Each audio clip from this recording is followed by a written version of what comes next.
Hey everybody, welcome back to the channel. You're listening to our Dungeons and Dragons game. And as always, I'm your host, the Dungeon Master, or DM for short.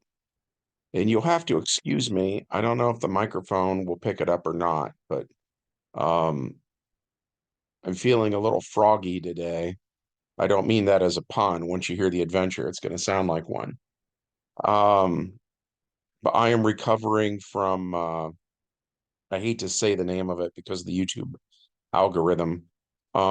It's the big famous thing that everybody had over the last few years, and the world kind of ground to a halt, and you get the idea, right? So the whole family came down with that over the last few weeks. Um, and we didn't play D&D for a little while. There was other stuff going on. We had like a family emergency right before that happened, and I wanted to thank everybody who reached out and had a kind word to say to me. I really appreciate that. But yeah, after that, then we all came down with this, and it's been a rough. February's been rough for us. So at any rate, last night we finally got around playing some more D&D. So I wanted to tell you about that adventure. Um, so the prologue is that Arthur loads everyone he can onto the Metamorphosis Alpha. On the Elven Armada was Baba Yaga's hut. It's been there since an adventure we ran years ago. Baba Yaga's hut is able to teleport down to the planet, suck people up, and then teleport to the Metamorphosis Alpha and spit them out in the habitat module.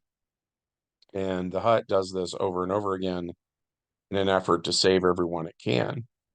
Uh, and then the PCs leave the Forgotten Realms, and uh, then currently Arthur has two pieces of the Rod of Seven Parts, and they are guiding him how to get to the next piece of the rod. So they had set a course for the world of Mystara, which I'm a big fan of, actually, by the way. At any rate, so then we get into the plot, and that is that the PCs arrive on Mystara. So we've had a time skip there. We didn't really say exactly how long the journey was. We just didn't play the journey out. So at any rate, the PCs are on a beach near the ocean, and they enter a series of caves that used to be used by goblins. And throughout the vast cave system, the PCs are finding these various bits of evidence that goblins used to live here. We also took a little bit of time to say that the kind of wood used for furniture and stuff like that reflects this more kind of tropical environment.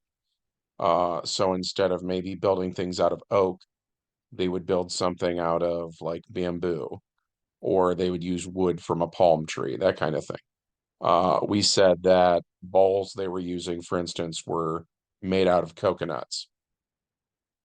So at any rate, while they are going through the old goblin barracks, the PCs encounter some gnomes led by Maisel, who has bright red hair.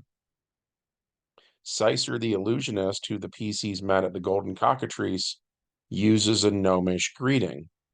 Nob, Enan, P, Wanarg, P, Wob. The other gnomes react really well to this greeting, and it seems as though both sides trust each other just from hearing it. So the PCs take note of this. The gnomes of Mystara tell the PCs that there is supposedly an aboleth, they think, in this cave system that has used its mental powers to dominate various creatures and force them to serve it. Sicer, the illusionist, decides to stay here with the other gnomes for now, as the rest of the party delves deeper into the dungeon and the dangerous area that the Mystarian gnomes had warned them about. It's also important at this point to say that the cave is really narrow. Uh, I actually live close to a very large cave system called the Seneca Caverns in real life, I mean. And my family has gone there multiple times now, but I'm a pretty big guy, and even I have a hard time squeezing through certain points in the cave, you know. So I mentioned that when I was describing this cave to him, that for instance, Grabthar, who is this huge dude, you know, he's like the size of the Incredible Hulk, right? He's having a hard time getting through these caves. And so I specifically mentioned that for Bart's benefit. In a lot of ways, this adventure kind of was, it threw a spotlight on Bart.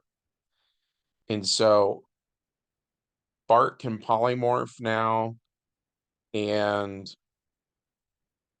you know, he started off as a beholder, and then he learned how to turn himself into a dragon, and then we saw him turn himself into an elf, um, which the player specified the elf is female and is kind of geared towards um,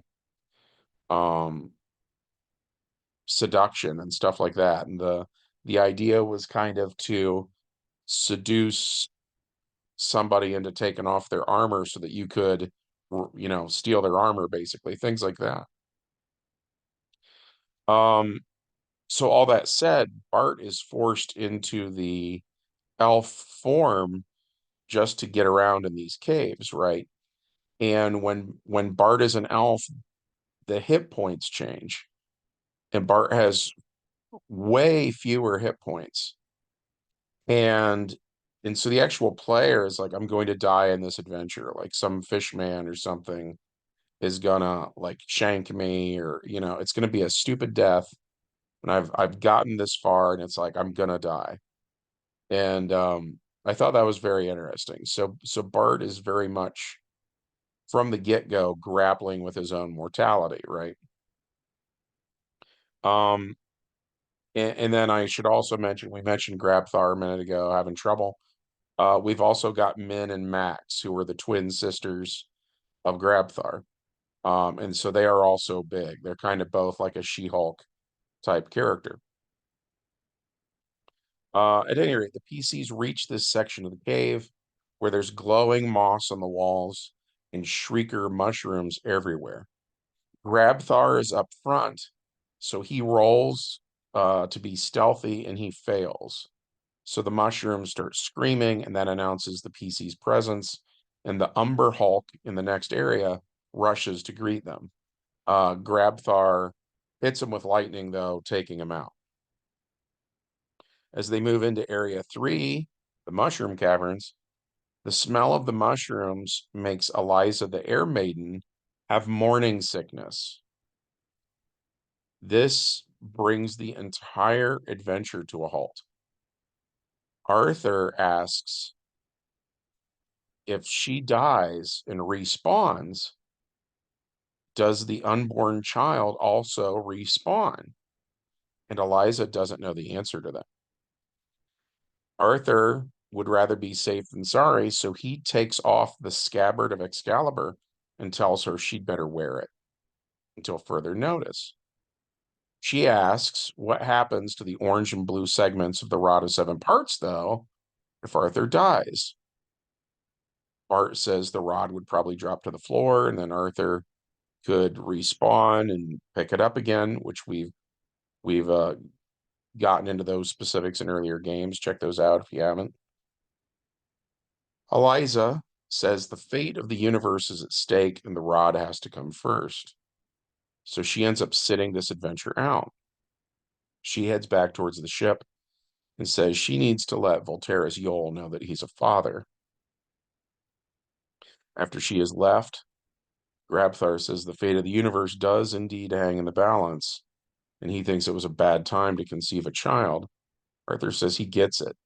People are stressed out, and they look for comfort wherever they can find it. Grabthar is annoyed that the party is down one warrior, which makes Grabthar seem like kind of a jerk for once. But if you look at the flip side of that coin, he's annoyed because of how much he values Eliza's contributions, and now they have to to make do without her. So I thought that was an interesting moment. In the next area, the PCs get ambushed by 4 driders. One is a mage, while the others are clerics. Their holy symbol is a spider with the head of a wolf. The PCs kill the driders, and Bart shows the holy symbol to Arthur, asking if this is the symbol of Loth.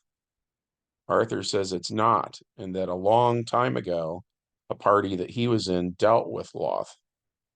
Min and Max suggest some other spider-oriented being must have taken up the mantle. Arthur reminds everyone that this is the same symbol they found in the moat house, in the Temple of Elemental Evil, and even at the Golden Cockatrice. He thinks that these spider creatures are using planar travel and that they're after the rod. After that, the PCs are attacked by phase spiders, just like they were at the Barrier Peaks. Since Arthur has the blue and orange segments of the rod, spiders focus on him. The PCs are able to kill the phase spiders. In the next chamber, they encounter a flying snake with feathered wings known as a coatl. Arthur makes a saving throw versus his phobia of snakes and rolls a nat 20. PCs kill the coatl, and Min says she wants to make a headdress out of its feathers. Next, the PCs kill 8 scum, then 6 huge spiders. They pass more shrieker mushrooms and get attacked by another 8 scum. The chamber after that is a scum nursery where eggs are buried in the sand.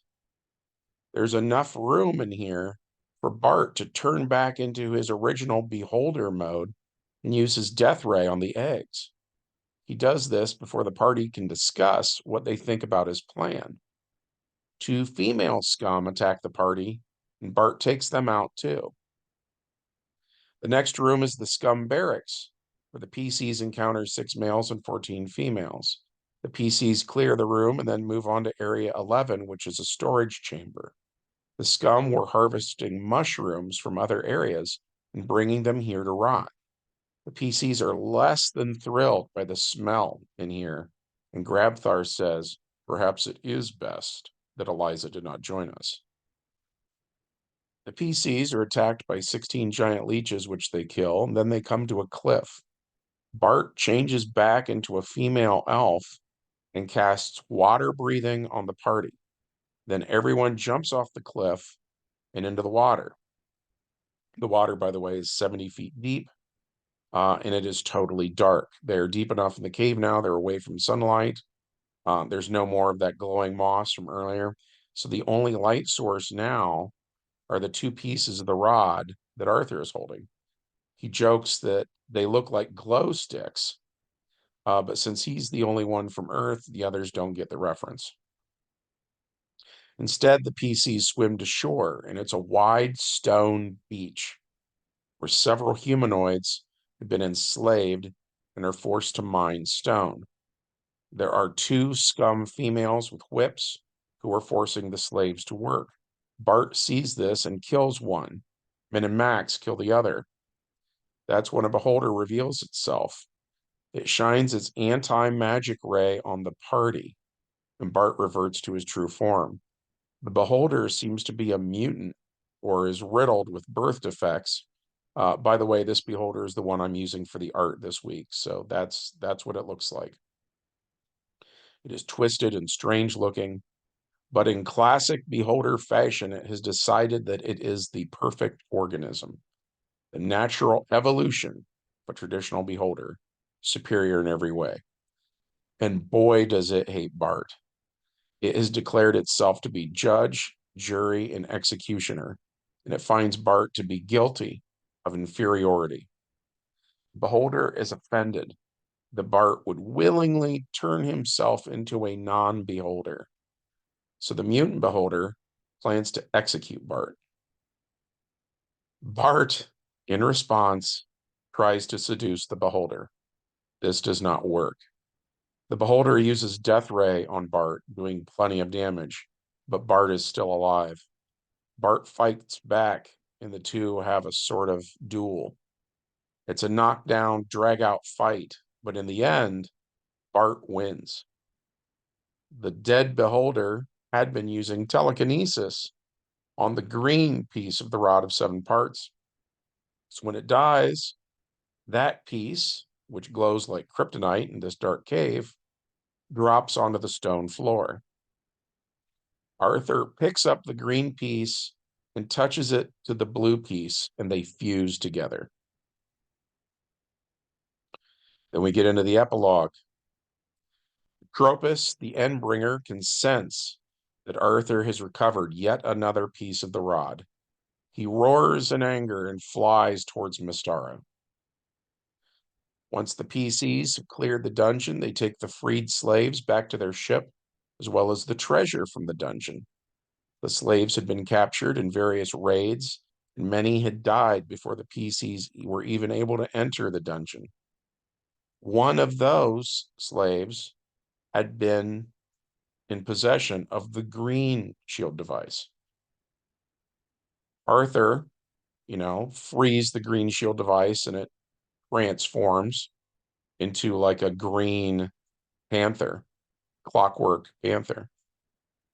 And Arthur wonders, what is the significance that each piece of rod is accompanied by one of these shield devices? He wonders if the rod intentionally teleported where these shields were, and if so, why? So that's it for this one. We enjoyed playing it. I hope that you enjoyed hearing about it. If so, be sure to hit the like button, hit subscribe, ring the bell, leave us a comment, all that jazz, and we'll see you next time.